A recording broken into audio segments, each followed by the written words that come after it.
Hi, I'm Malin Pettersen, and I'm hanging out with Rob on Front Row Live.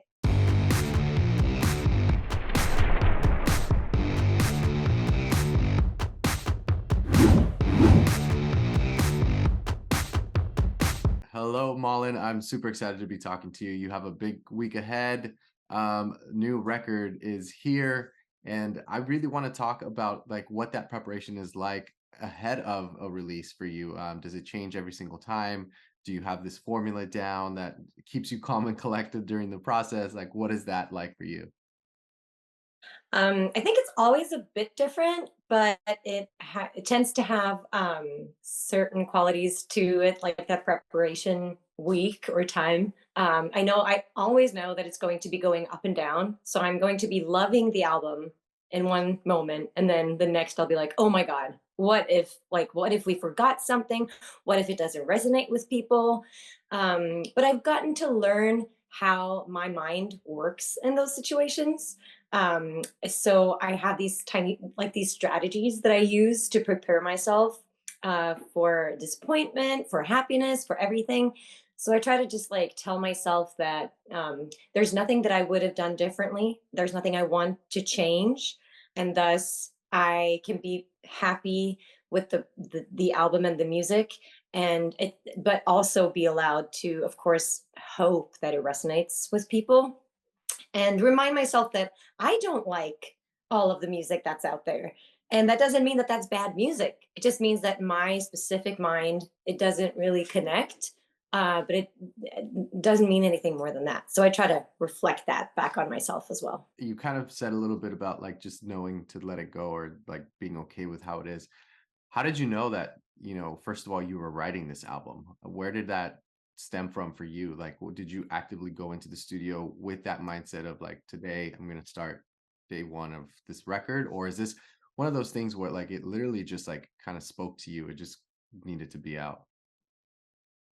I would say a combination of both. I knew what the project was going to be like. I knew what my overall goal was with this album, to combine like my older references from when I was a kid with the music that I've grown to be an artist within, like Americana and country music.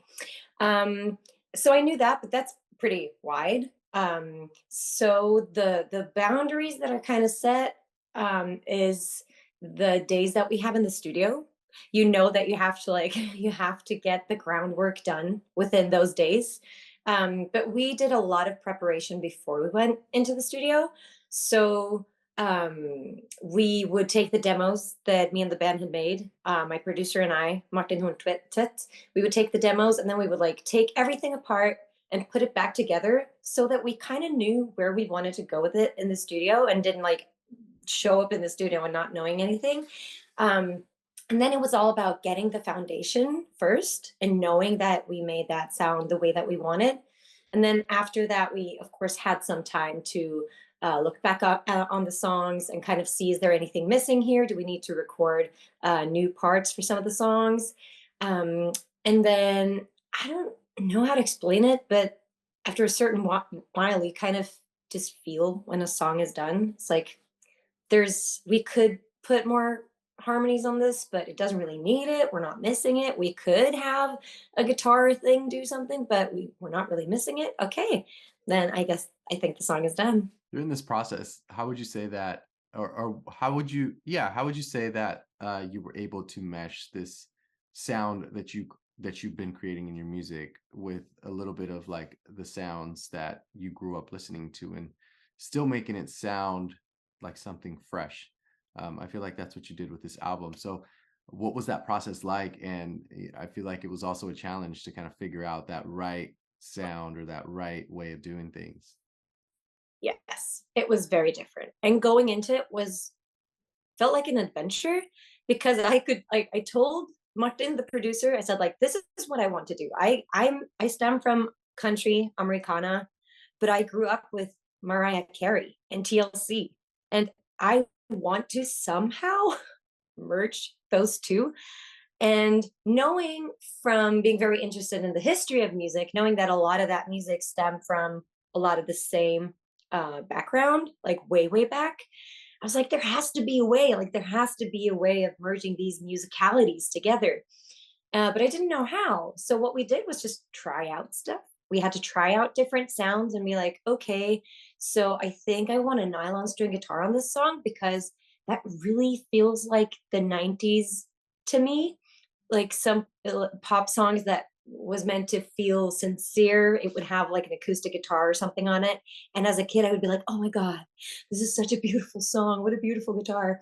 Um, but then I would be like, let's put that on an R&B song and then have me sing a song that was maybe made as a classic, just like storytelling song, but have me try to sing it in a different vibe, maybe do some like overdubs and stuff Mariah Carey style and just see like how far can we pull this for it not to be just weird, but for it to actually feel like we're creating a new space and maybe like actually pulling out stuff from the music that I didn't know was in those songs when I wrote them. And it's been so challenging and so much fun. And I've learned a lot about the musical styles that I didn't really know. Yeah. What about finding your vocal tones and ranges for this?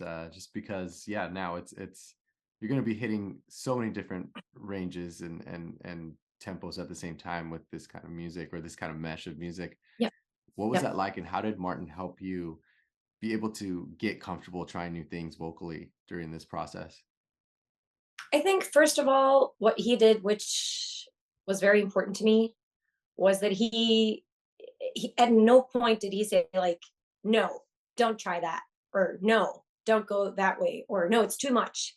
He was very open to like, okay, so we want to do some vocal stuff over these last couple choruses. We want to do like some ad libs and stuff, which I haven't really done in the studio before. But I've done them at home. Which was one of the reasons I wanted to make this album. Like I sing this way when I'm at home. I've just never done it in front of a microphone.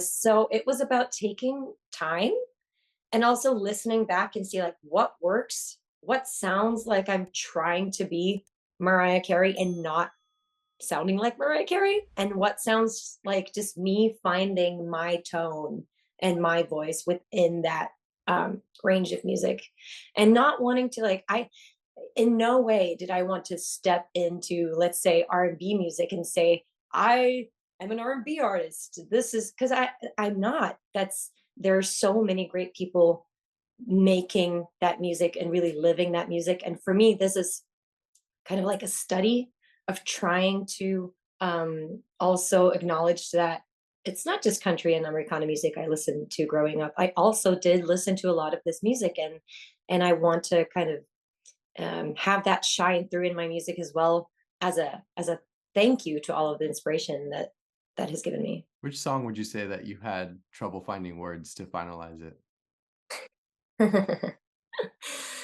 Oh, lyrically or just like the actual track? Whichever. I think, oh my God, that's a very interesting question.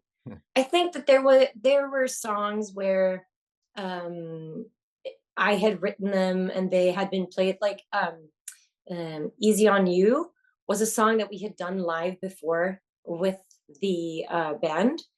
We've played it live for maybe a year or something, but we've done it in quite like a Tom Petty-ish style because we do Americana music. And that was so much fun. And then when we took that into the studio, and Martin was like, I want to make this song work in this new environment of songs. Let's change some chords and stuff like that. And having to, after learning to like sing it the way that I had to relearn that song and do my phrasing totally different. And I I rehearsed so much. And I have no idea if like anybody else even noticed, but for me I was like, I have to sing it in a different way, and that took a lot of time for me, but I was very happy with um, a lot of the chords and stuff that Martin found to kind of build um, for me to be able to do that. um, And I think also probably like conceptually, Who I Am was a difficult song to write because I really knew what I wanted to say, but I didn't know how to say it. So I had trouble finding words. It's this album is full of 11 great tracks, and you also have various features during this album.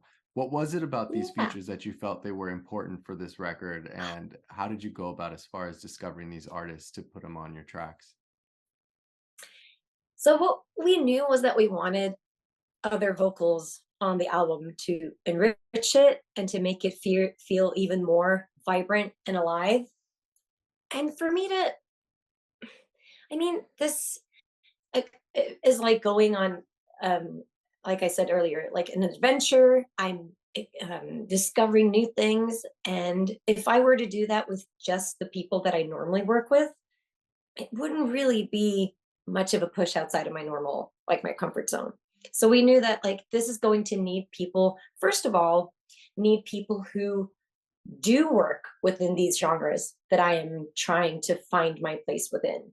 Because these people have an enormous capacity, talent, history within this music. And to have them sing on the album is such an honor.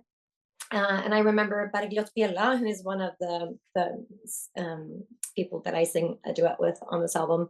I remember the first time I heard her, I was like, I just want to listen to that voice all the time. It is the voice that as a kid, I was like, I hope that I grow up to have a voice like that. She sings amazingly. So I thought like, well, let's have her on the album if she says yes, because then I can have that beautiful, amazing sound, paint a rich display on that song that is going to just make it so much more and elevate the song, which all of the four um, features did. During this process, was there a moment where you like kind of stopped and were just like, wow, I didn't know this about myself?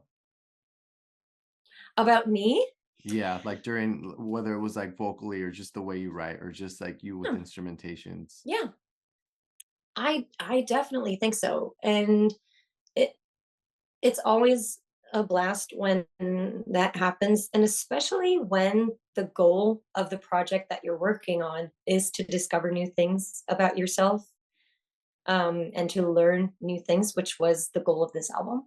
And so there's one song that I sang together with Sofie Tollefsbø from the band Fie. Um, I wrote that song. It's called Lost You. I wrote it as an a cappella song because I didn't know how to play the chords. I had no idea how to play it on an instrument. So I just sang it, recorded it on my phone, and showed it to Martin. I was like, I want to do this song, but I have no idea what key it's in. I think it changes all the time. Do you want to like have a look at it and see what we can do with it? And um, I I remember when I started recording that song on my phone, I thought I've never ever written a song like this. I usually I sit down with the guitar and I write within the boundaries that the guitar leaves me with. Not always, but often. But this time I was so free and I just went weird ways and I did stuff that I was like, oh my God, I didn't know that this lived in my head. And now it's a song and it feels incredible because you know at that point that you are a tiny bit richer on this earth in your mind, which is cool. You really did go on an adventure with this, like whether it was sonically, whether it was instrumentally, whether it was like listening or figuring out your features. Um, Yeah, that's exciting. I feel like that always helps when you're in the process because the process could be fun, but it can also be daunting knowing that there's a yeah, deadline, knowing that there's, you're trying to finally put it out there because these songs you've probably listened to over and over and over again. Um, with in order to close this out, as far as these 11 tracks, which track do you feel like the most proud about because it was something different or because of the feature that you got to do or because maybe a lyric that you were able to finally place it somewhere? I we had a little party last night with a lot of the people who are on the album. And a lot of people asked me this question, and I was like, oh my God, I don't know. I love the whole album. But then I started to think about it, and I have to say the title track, "Trouble Finding Words," because um, I was able to somehow put down in words um, how I feel about a thing that I've been thinking about for a very long time, and a feeling that I've had ever since I was a kid, and that I never really, it doesn't really, it's not a thing that I bring up in conversation. Like, hey, right now, I think it's very difficult for me to explain to you how I feel. It's nothing special. We're just sitting here having coffee, but I'm having all these emotions and there are no words for them. So I've never really communicated that in any way. And with this song, even if it doesn't make sense to anybody else, for me, I know that I got down on paper or on the record what I've been wanting to communicate. That must be an incredible feeling. Um, Yes. I always try and find a way to kind of express myself. To me, it's always been running, but like I totally Yeah. get that. It's like that's the only way that I know how to express the way that I'm feeling or how to release the way that I'm feeling. And I feel like you found it Yeah. with your music and with the song in general. Yeah. So that's amazing. Congratulations with this Thank you. album, Trouble Finding Words. I'm excited for you. And thank you so much for taking the time to talk to me. Thank you so much for having me. I truly appreciate it so much.